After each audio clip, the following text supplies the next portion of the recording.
조갑제 TV 시청자 여러분 안녕하십니까. 문재인 대통령이 1987년이라는 영화를 보고 눈물을 흘렸다고 해서 이 1987년의 역사적 의미를 여러분들한테 좀 설명을 드릴 필요가 있다고 생각됩니다.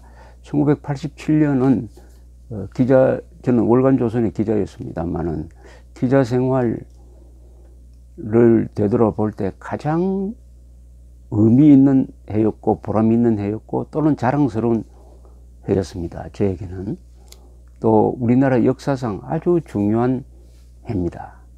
1987년은 그야말로 사건 사고가 많이 나는 격동의 해였지만은 그러나 1987년 12월의 대통령 선거로서 그 소용돌이가 마무리되면서 대한민국은 민주화의 길을, 피를 흘리지 않는 민주화의 길을 걷게 되는 것입니다. 이 1987년은 어떤 점에서는 한국 사람들의 마음이 아주 순수했을 때였습니다.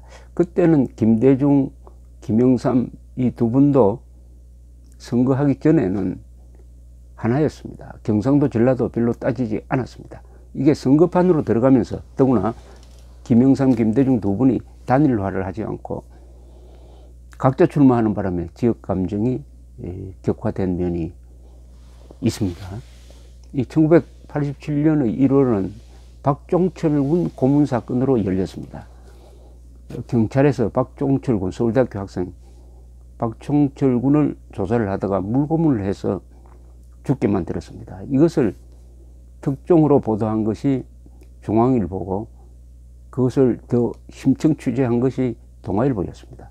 두 언론의 특종으로서 이 박종철 군 고문 치사 사건이 많은 국민들을 화나게 만들었고 그 분노가 민주화를 촉진시키는 동력이 되었습니다. 그 수사가 진행되는 과정에서 이 정권과 검찰 쪽이 갈등이 있었지만은 그래도 검사들이 제대로 수사를 해가지고 그 고문한 경찰관들을 구속하고 했습니다.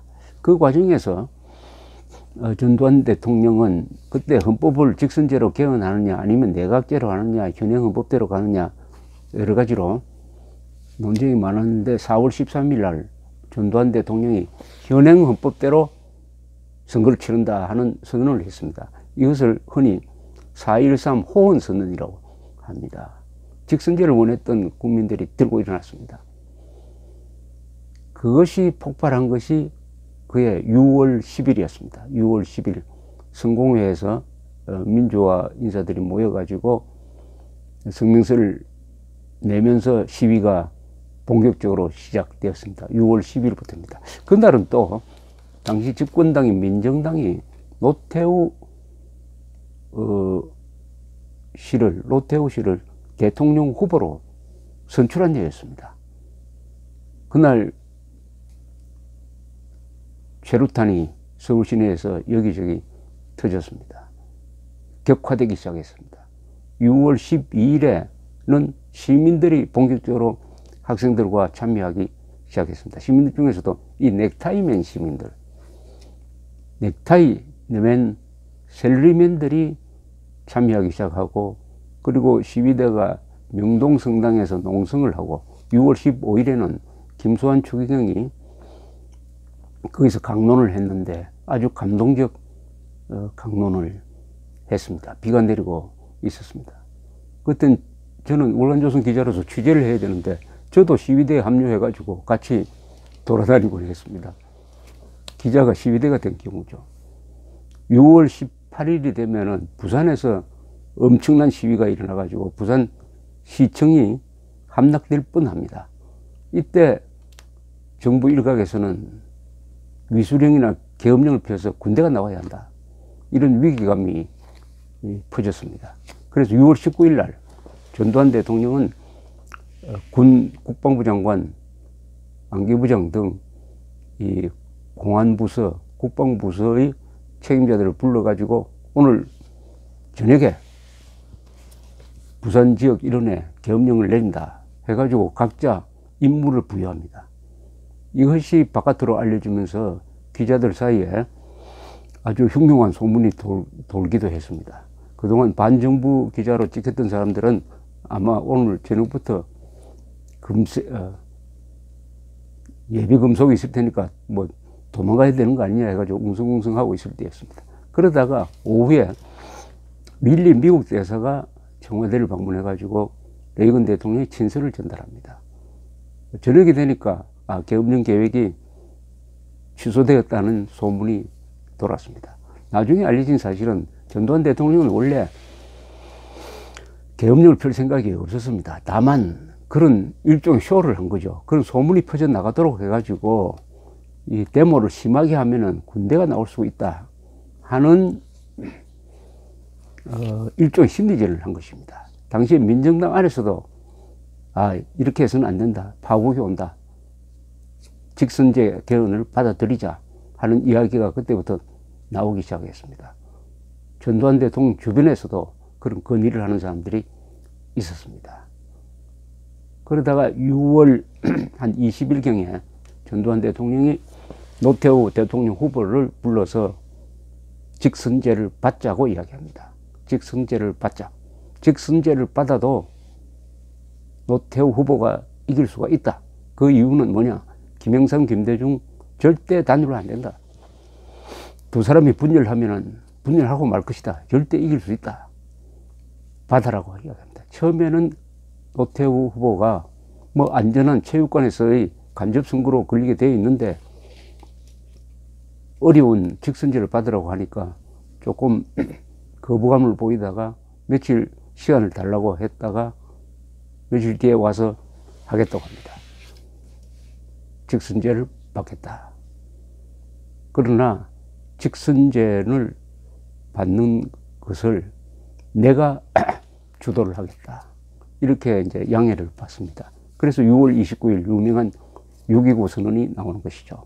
그때 노태우 대통령 후보가 그날 월요일이었습니다. 직선제를 받는다. 뿐만 아니라 이 나라를 개혁해야 된다. 8개의 민주화 개혁을 발표합니다. 개혁안을 발표합니다. 거기는 언론 자유의 보장이라든지 지방자치제, 특히 김대중 씨를 복권시켜야 된다. 김대중의 사면 복권, 연금 해제 등까지 포함되어 있었습니다. 야당이 요구하는 것, 민주화 세력이 요구하는 걸 전폭적으로 다 받아버렸습니다. 이렇게 하면서 하루아침에 노태우 대통령이 주도권을 잡게 되었습니다. 노태우 대통령 후보가 주도권을 잡게 되면서 그 전에는 직선제에서는 도저히 이길 수 없다고 생각하는 사람이 6.29 선언이라는 것을 엎고 이제는 1로 3김의 대통령 선거 기간으로 들어가죠. 1로 3김을 하면 노태우 그리고 3김 김영삼, 김대중, 김종필. 그런데 김영삼, 김대중 두 사람이 단일화를 하지 않았습니다. 각자 출마를 했습니다. 이렇게 함으로써 결국 노태우 대통령이 그해 12월 선거에서 36.6%의 지지율로 당선이 되었습니다. 2등은 김영삼, 3등 김대중, 4등 김종필 이렇게 되었습니다. 이 기간 중에 이 선거 기간 중에 있었던 것이 11월 29일 이른바 김현희, 김성일 조에 의한 대한항공 폭파 사건이었습니다. 대한항공 폭파 사건은 서울올림픽을 방해하기 위한 김정일, 김일성의 지령이었습니다. 이 서울올림픽이 전두환 대통령으로 하여금 군대를 동원하지 못하게 했습니다. 만약 계엄령을 펴면은 88년의 서울올림픽은 날아간다, 불가능하게 된다는 것을 잘 알고 있었습니다.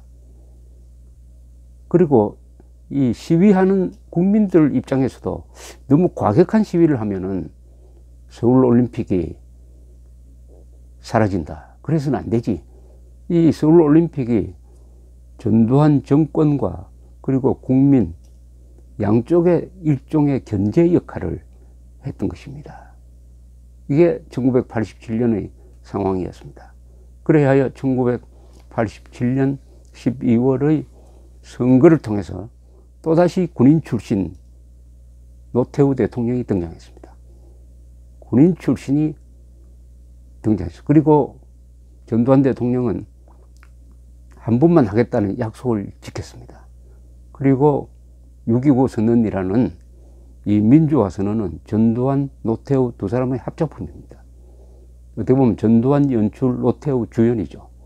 우리나라 정치 사상 가장 드라마틱하고 성공적인 정치 게임이었습니다. 이렇게 해가지고 한국은 저 남미와 달리 민주화 세력과 군부 세력이 타협을 해가지고 평화적 방법으로 민주화의 길을 가는 선택을 했습니다. 물론 그 뒤에 그 평화적이란 말이 좀 무색하게 된 면도 있습니다. 김영삼 대통령 시절에 역사 바로 세우기란 걸 해가지고 12.12 역사의 평가를 넘기기로 해놓았던 12.12 사건, 그리고 5.17 집권, 5.18 광주 사태, 이런 걸 다 묶어서 다시 소급 입법을 통해서 재판을 해가지고 전두환, 노태우 두 사람을 감옥으로 보낸 것. 이것은 저는 역사적으로 김영삼 대통령의 과오라고 생각을 합니다. 이렇게 하면서, 이렇게 함으로써 한국 보수 세력의 위기가 왔습니다. 그러나 1988년에 서울올림픽이 근사하게 치러졌는데, 하나 안타까운 것은 그 개막식, 그 좋은 개막식에 서울올림픽을 유치했던 전두환 전 대통령은 스스로 참석하지 않았습니다. 역사의 명장면이 사라진 것이죠. 그러나 노태우 대통령은 그때가 바로 전환기였습니다. 바로 국제공산주의 세력 소련부터 무너지기 시작했습니다. 그걸 무너지도록 하는데 일조를 한 것이 서울올림픽입니다. 서울올림픽에 많은 나라, 북한, 쿠바를 뺀 거의 모든 나라가 참석을 하고, 그 텔레비전 중계를 통해서 공산권에 있는 사람들이 한국이 저렇게 잘 사는데, 저렇게 분단 국가가 저렇게 잘 사는데 우리는 뭐냐 하는 문제의식도 생기고, 이렇게 해서 동구 공산권이 1989년에서 91년까지 차례로 무너집니다. 소련도 해체돼 버립니다. 여기에 서울올림픽이 일정한 역할을 했습니다. 그리고 노태우 대통령은 그 서울올림픽을 준비하는 과정에서 닦아놓았던 인맥 채널을 살리고 변화하는 세계 정세를 적극적으로 활용을 해가지고 이제는 북방 정책을 펴니다. 동구 나라와 수교하고 1990년에는 소련과 수교하고 92년에는 중국과 수교해가지고 대한민국 사람들이 이제는 북한 빼고는 어느 나라든지 다 갈 수 있는 활동 무대가 넓어졌습니다. 그것이 그 뒤에 민주화의 이 도전 속에서도 우리 경제가 계속 성장하는 그런 기반을 만든 것이죠. 국내적으로는 노태우 대통령이 또 민주화의 소용돌이 속에서 많이 참았습니다. 그래서 이분 별명이 물태우가 됐어요. 법을 강경하게 집행하지 않았습니다. 많이 참았습니다. 그러니까 자율성이 키워질 때까지 공권력 행사를 자제해야 된다, 이런 생각을 갖고 있었습니다. 그게 과연 옳았느냐에 대해서 논란이 있을 것입니다만은, 그러나 그런 와중에서도 주택 200만 호 건설을 해가지고 5대 신도시를 만들고, 그렇게 함으로써 주택난을 해소했습니다. 한국에 지금 주택난이 거의 사라지지 않았습니까? 참 드문 현상입니다. 그리고 서해안 고속도로, 그리고 인천공항 등 인프라 투자를 참 많이 한, 열심히 일한 대통령이었습니다. 전두환, 노태우. 그런 과정에서 1987년이란 역사가 존재합니다. 제가 우리 기자 생활을 하면서 그래도 가장 마음 놓고 취재하면서 언론 자유를 만끽한 시절은 노태우 정부 5년이었습니다. 5년. 기사 때문에 어디 정보기관에 불려가서 혼나고 하는 그런 일이 없어졌습니다. 그리고 그때는 좌파가 지금처럼 세지 않아 가지고 이 좌파로부터 괴롭힘을 당하는 것도 그때는 좀 덜했는데, 그 뒤부터 점점 국가 권력은 약해지고 좌파가 득세를 하는 바람에 이 언론 자유가, 요사이는 뭐 정권과 이 좌파 단체가 손을 잡고 KBS, MBC를 저렇게 장악하려고 애썼고 드디어 성공을 했습니다. 그 부분은 우리가 1987년 그 이전으로 다시 돌아가는 느낌을 듭니다. 1987년에는 그러나 우리 한국인들이 가장 순수했던 때라고 생각합니다. 민주화를 해야 된다. 고문 없는 나라를 만들어야 된다. 그 꿈은 이루었는데 이제는 그 민주화 속에 북한의 대남 공작이 들어와 가지고 민주화 세력의 다수가 좌경화가 되고 주사파, 친북, 종북 이런 세력이 민주화라는 그 큰 흐름 속에 하나의 바이러스처럼 들어와 가지고 지금은 대한민국의 영혼이 그런 붉은 바이러스에 감염이 된 상태다. 이제는 87년보다 더 큰 위기가 왔다. 이런 생각이 듭니다. 그러나 대한민국 국민들은 이 상황을 생존 투쟁의 상황이라고 직시를 한다면은 아마 자유를 지키기 위해서 떨쳐 일어날 것입니다. 그러나 국민들이 속기 시작하면은, 선동에 속기 시작하면은 국가적 자살로 가는 수도 있습니다. 스스로 대한민국의 자유민주주의 시장경제체제를 무너뜨려 버리고 사회주의 독재로 가는 그런 개헌도 할 수가 있는 것입니다. 민주주의는 국민들이 속으면 도리가 없습니다. 그거는 선동군한테 나라를 갖다 바치는 것이 될 것입니다. 어떻게 속지 않는 국민이 될 것이냐. 이게 가장 큰 화두입니다. 감사합니다.